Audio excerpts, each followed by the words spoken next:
Hey guys, we are going to do a project today about robots. Hopefully you have seen the video, Robot Stop. And you are going to make your own robot, looking at different shapes, different types of shapes, and thinking about what would you want a robot to do for you. Would you want it to do your homework? Would you want it to go to school for you, like in the story? That might not be such a good idea. So I'm going to remind you about shapes, and then I'm going to show you some tips, and then you are going to make your own robot. So let's get started. All right, guys. So a couple of things that I'm going to remind you about is we have two different types of shapes. One type is geometric. So here we go. Let's do our shapes.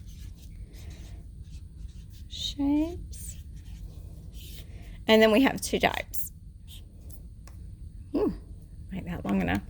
All right, so one type is geometric. Those are the shapes that you already know that have all the names that you guys can tell me. So geometric, geometric, which also means we can measure them and we use them in math. So those would be shapes that you know, like circle, square, triangle, rectangle, diamond, a trapezoid, an octagon. All of those shapes are geometric shapes. So any of those shapes that you can tell me about that have names, they are our geometric shapes. Then on the other side of this, we have organic shapes. Organic.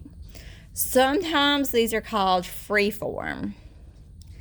I don't like to use freeform because it makes it sound like they're 3D and they're not. They're still flat. So freeform and geometric, I usually call these organic, and they are usually shapes that we don't have names for and are really hard or impossible to measure. So for instance, a shape like this would be organic. Any kind of blob kind of shape is an organic shape. Sometimes they do look like things. So they could look like leaves. They could look like fish. But this is where it's a little bit different, because a geometric shape, if I asked you guys to all draw a circle, you would all draw exactly the same shape because we know this shape is a circle and it has a name. Organic shapes are a little bit different. If I ask you to draw a fish shape, yours may look like this, but it could look so many different ways. So this fish shape could look lots of different ways, just depending on what kind of fish you wanted to have. So all of these organic shapes, they might look like objects. Oh, that's kind of a scary person, but it might look like objects, or it might just look like a blob. So geometric and organic, just so you remember the difference. So today, for your robot, you're going to use those shapes. So you're going to start off with the head. Remember some of our tips. Draw big on your paper. Start with a pencil. So if you mess up, you can always erase. You can have, let's see, I'm not going to do the typical square head because I always do it like that. Let me do something different. This is going to be an interesting robot. So you want to think about a couple of things. You want to think about what you want your robot to do. I think I want my robot to clean my house because that's one thing I don't like to do, and it always has to be done. You want to think about what shape you want their eyes to be. So I'm just going to do square eyes this time. But you can choose. And then I'm going to do a little square inside to give it more detail. And then definitely a mouth. He might have just a nose like this. Definitely a mouth. I want mine to be a happy robot. I don't want him to be frowning walking around my house. I might do little lines in there to give him detail. Maybe give him an antenna on top. Maybe he can also play the radio for me at the same time. I might have him have little ears or little boxes come off the side. And then he needs a neck. So I'm going to give him a skinny, well, not quite so skinny, a square neck with lines so it can bend a little bit. And then for his body, I'm just going to do a box.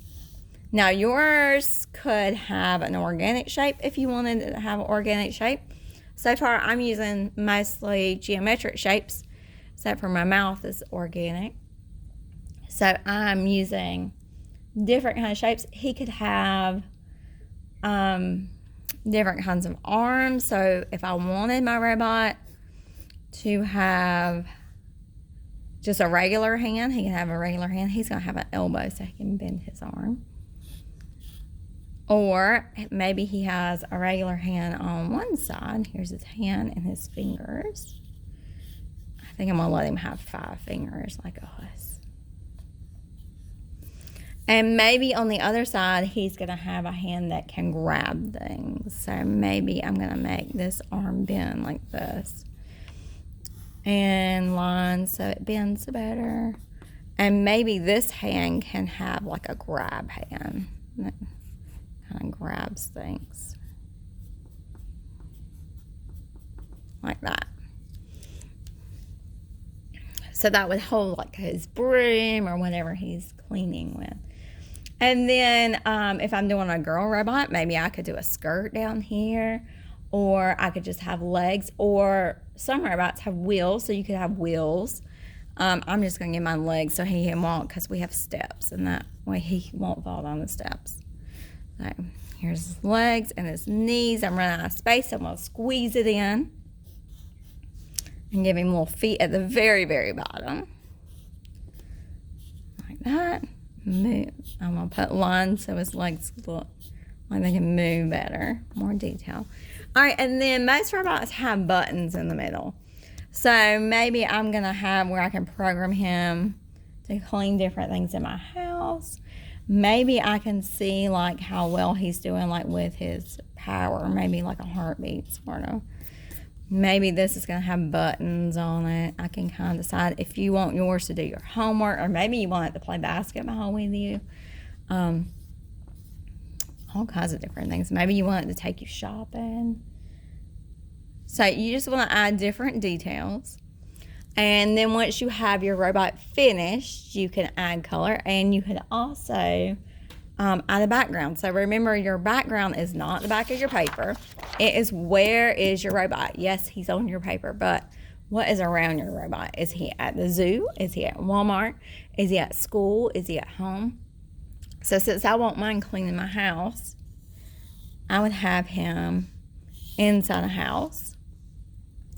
And maybe I'm going to give him, let's see, what could he be doing? Maybe he's washing my dishes. So maybe I would draw my dishwasher over here. And maybe he's going to put a cup in my dishwasher that's dirty. Maybe I could show it's dirty like that. So he's going to put that in my dishwasher. So he's going to be in my kitchen. I'm going to draw my kitchen back here. All right, so what else would be in my kitchen? Maybe a fridge. I'm going to erase that line because my fridge is taller than that. Go all the way down. Put a handle on it. Like that. So I want to definitely draw a background. Maybe there's a window back here behind him. That would definitely add some detail. Show me where he's at. Maybe he's walking your pet for you so you don't have to do it. Here's my window. And I could draw something outside the window. I might even could draw some curtains. Maybe I'll draw a curtain like this. That's why you need to draw a light so you can go back and erase until you're ready. All right, so you guys are going to make a robot picture today. Do not forget to put your name on the back. So don't write my name, write your own name. And your class code, your grade, and your teacher's first letter. All right. I will see you soon. Bye.